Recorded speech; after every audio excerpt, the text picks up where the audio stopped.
Today I will see what happens if a GFCI outlet is wired in reverse, meaning the line and load side is reversed. This GFCI outlet was once installed in this house.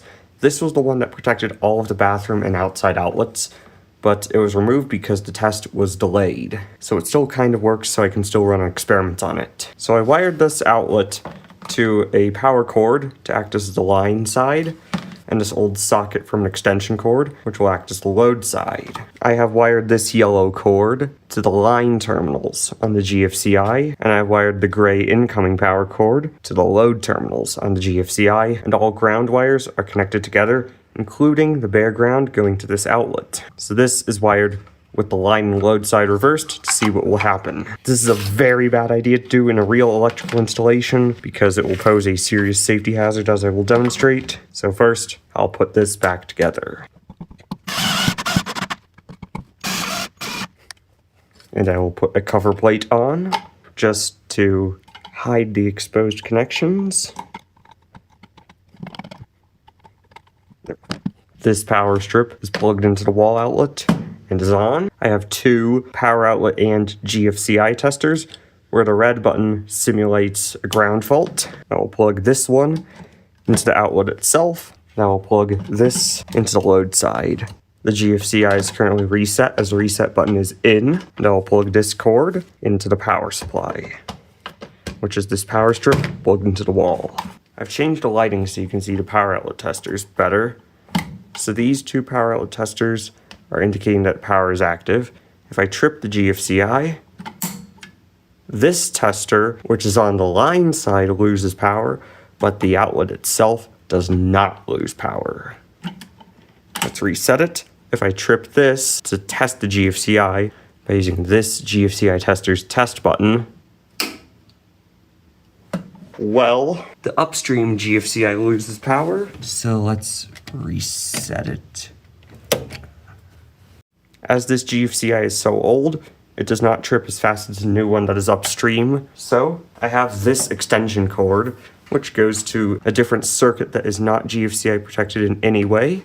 Let's plug this in. And as you can see, both power outlet testers show correct wiring, both have power. If I trip the GFCI using this test button, which is on the line side, because remember that the incoming power is on the load side of this, because it's wired backwards. If I test the GFCI from the line side, this trips, but the important thing is the outlet itself still remains energized, because internally, this outlet is connected to the load side. So if I reset it, this comes back. If I use this test button, which should trip the GFCI itself, because this is plugged into it,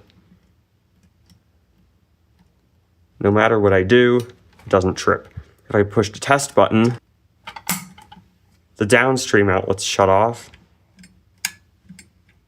That's also scary. When I press the test button, this shows the hot and ground reverse. That is weird. Probably a false reading because the grounds are tied together in this. I need to investigate that.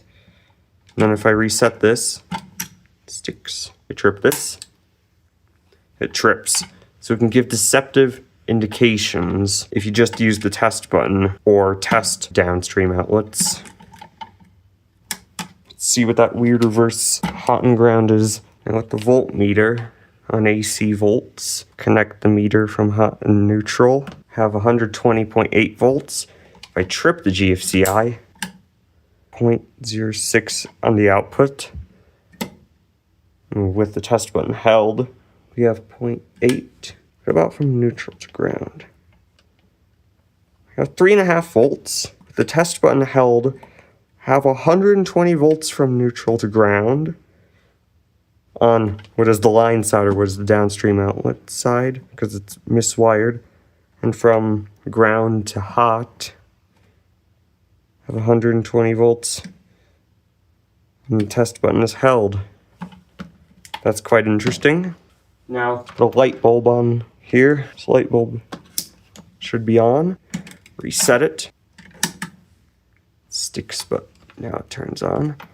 If I use this plug tester's button to test the GFCI, nothing happens.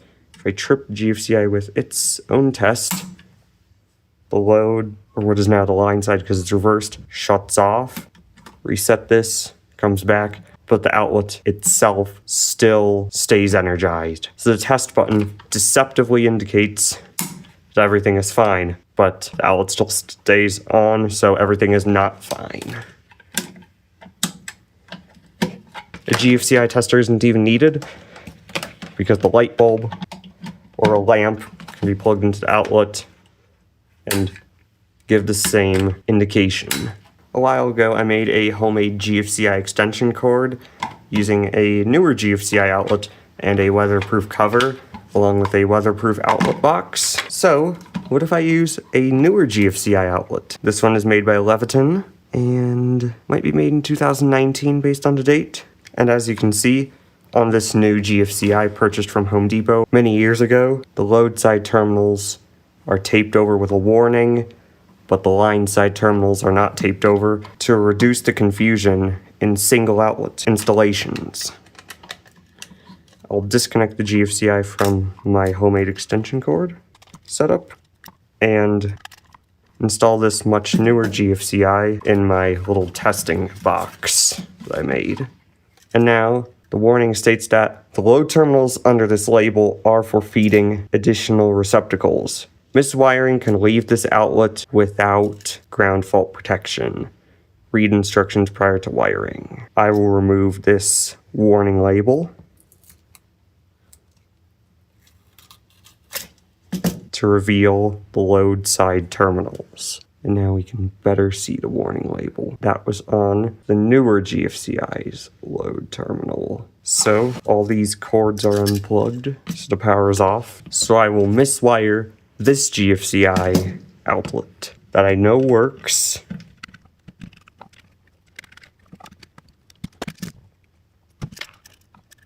Starting with the ground connection. Then the load side, which is going to be the line side because I'm wiring this backwards.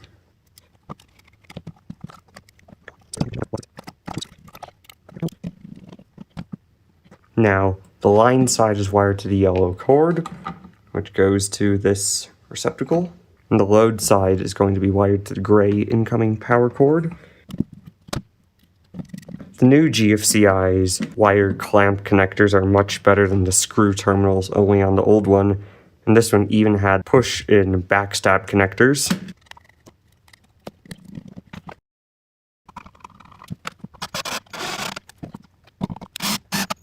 And I will reuse the old cover plate from the old GFCI for my experiment. I'm going to plug power outlet tester in and the other power outlet tester in here. So now this is a GFCI that is far newer than the other one with its line and load side reversed. Now the green light is on. Both GFCI testers are lit up. Let's try tripping this. Gives no protection to the outlet. Trip this. Trips the outlet. Disconnects power to this, and the green light is still on. Now, what if I hit test on this? Nothing happens. Hit reset. Doesn't reset.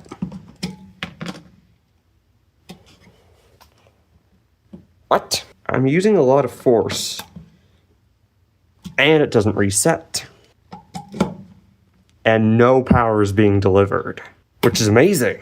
So this GFCI, that is much newer, has the ability to disconnect its internal outlet from the power, which is very good for safety. So if on a newer GFCI it doesn't reset once installed, the line and load are likely wrong. Now I've disconnected this, and to show that this GFCI is working, I will swap the line and load side around so that they are installed correctly. Power's shut off because it's unplugged.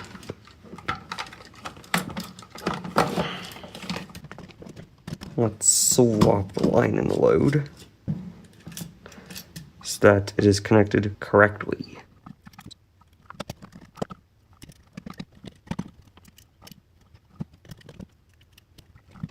Now it is wired such that the incoming power from the gray cord is connected to the line terminal, and the power coming out of the load side is going to the yellow cable.